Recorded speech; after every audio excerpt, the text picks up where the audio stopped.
Hello students, welcome back in the new session. बच्चों, आप अपनी प्रीवियस क्लासेस में ज्योमेट्रिकल शेप्स के बारे में जान चुके हैं, समझ चुके हैं।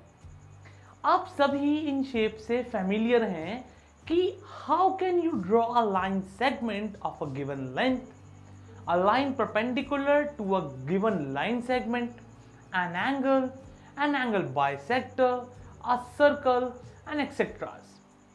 But in our today's session, you will learn how to draw parallel lines and some type of triangles with the help of geometrical instruments.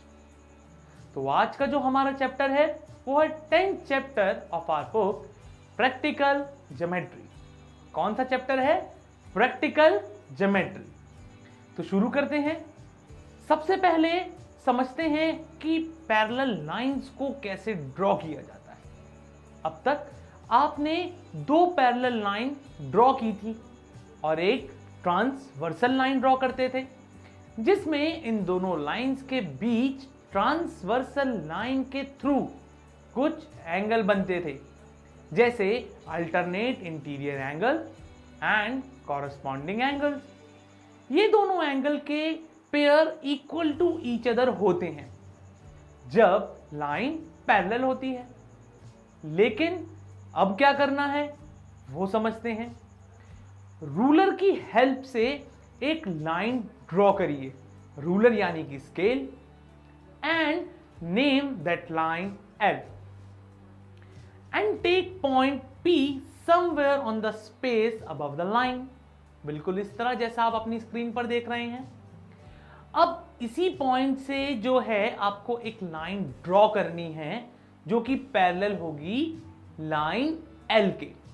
अब हमें यहां डायरेक्ट स्केल से लाइन ड्रॉ नहीं करनी है, कैसे करनी है वो समझते हैं।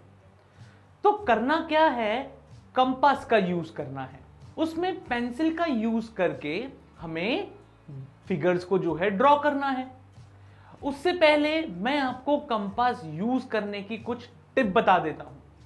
जैसे कि आपको ट्राई करना है कि जो आप पेंसिल यूज करें वो कंपास की लेंथ से छोटी हो, क्योंकि इससे आपको सर्कल बनाने में आसानी होगी या कोई आर्क लगाने में भी आसानी होगी। अब इसका मतलब ये नहीं कि आप पेंसिल को शार्पनर से छोटा कर दें, ऐसा बिल्कुल नहीं करना। एक पर्टिकुलर पेंसिल रखिए कंपास के लिए ही। एंड सेकंड थिंग, पेंसिल की निब हमेशा शार्प होनी चाहिए, जिससे जो भी आर्क या सर्कल आप ड्रॉ करें वो नीट एंड क्लीन हो। और ओवर ड्रॉ बिल्कुल भी नहीं करना, कहीं आप बार बार एक ही जगह उसको ड्रॉ करते रहें, क्योंकि आप लोग ऐसा करते हो, इसीलिए ओवर ड्रॉ नहीं करना।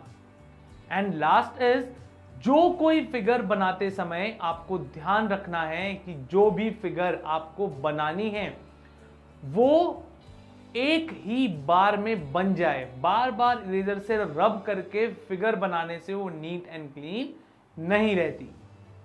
तो ये कुछ टिप्स हैं जो आपको ध्यान रखनी है। तो अब समझते हैं कि पैरेलल लाइन कैसे बनानी है। अभी तक हमने एक लाइन ड्रॉ की L, देन एक पॉइंट लिया P। अब क्या करना है, जो लाइन L हमारे पास है उस पर आप एक पॉइंट लीजिए। से यहां पर हमने एक पॉइंट ले लिया और इसका नाम है A। यह है आपका फर्स्ट स्टेप। देन क्या करना है, सेकंड स्टेप के लिए पॉइंट A और P को ज्वाइंट कर दीजिए through a line something like that. अब ये जो लाइन हमारे पास आई है वो एक ट्रांसवर्सल लाइन है, लाइन PA। तो अभी हमने दो प्रॉपर्टी समझी थी पैरेलल की, जो हमें पता भी है कि alternate interior angle and corresponding angle are equal to each other, और जब ये होता है तो लाइन जो है वो पैरेलल होती हैं। अब इन दोनों में एक प्रॉपर्टी हमें सेटिस्फाई करनी है, फुलफिल करनी है। वो कौन सी? अल्टरनेट इंटीरियर एंगल वाली। उसके लिए क्या करेंगे, कंपास लेंगे, पेंसिल लगाएंगे और उसे थोड़ा सा ओपन करेंगे। बहुत ज्यादा ओपन नहीं, थोड़ा सा ओपन करना है, as you seen here on your screen. अब नीडल को पॉइंट ए पर रखना है और एक आर्च ड्रॉ करनी है लेफ्ट टू राइट, जो कि लाइन पीए को कट करेगी और लाइन एल पर खत्म होगी, बिल्कुल इस तरह। अब कंपास को उतना ही रखना है जितना है, छोटा बड़ा नहीं करना, नहीं तो लाइन पैरेलल नहीं होगी, इसीलिए सेम रखना है। अब पॉइंट पी पर नीडल रखनी है और एक और आर्च ड्रॉ करनी है राइट टू लेफ्ट, कुछ इस तरह। नेक्स्ट स्टेप है आपको अपनी कंपास को ये जो पॉइंट ए पर जो आर्च है उतना ओपन करना है, यहां नीडल रखनी है, यहां पेंसिल या फिर वाइस वर्सा। अब आपकी कंपास इतने साइज की ओपन हो गई है। अब ये जो पॉइंट पी से हमने आर्च ड्रॉ की है, जहां पर ये जो आर्च है लाइन पीए को इंटरसेक्ट कर रही है, वहां नीडल रखेंगे और फिर एक आर्च ड्रॉ करेंगे, कुछ इस तरह। ध्यान रखना है कि न्यू आर्च जो है वो ओल्ड आर्च को कट करे। अब आपके पास एक इंटरसेक्शन पॉइंट है। अब आपको इस इंटरसेक्शन पॉइंट से एक लाइन ड्रॉ करनी है जो कि पॉइंट पी को पास करके निकलेगी। इसे हम एक्सटेंड कर देंगे और इस लाइन का नेम होगा लाइन एम, जो कि पैरेलल है लाइन एल के। सभी के मन में एक सवाल है कि ये कैसे हुआ। तो बच्चों, ये जो दो एंगल आप देख रहे हो, ये हैं अल्टरनेट इंटीरियर एंगल, जो कि इक्वल टू ईच अदर हैं।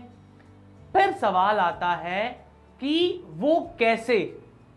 तो बच्चों, हमें कंपास को इसलिए सेम ओपन किया था ताकि ये दोनों एंगल सेम रहें। तभी तो मैंने कहा था कि इसकी लेंथ को, जो भी आपने कंपास ओपन करा है, सेम ही रखना है, छेड़ना नहीं है। तो लाइन पैरेलल नहीं होगी अगर छेड़ देंगे तो, इसीलिए ये दोनों एंगल इक्वल है। और जब अल्टरनेट इंटीरियर एंगल इक्वल होते हैं तो लाइन जो है वो पैरेलल होती है।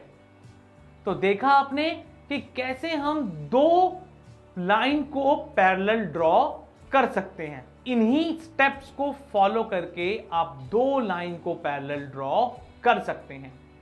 बढ़ते हैं आगे और समझते हैं कि ट्रायंगल्स को कैसे ड्रॉ करना है।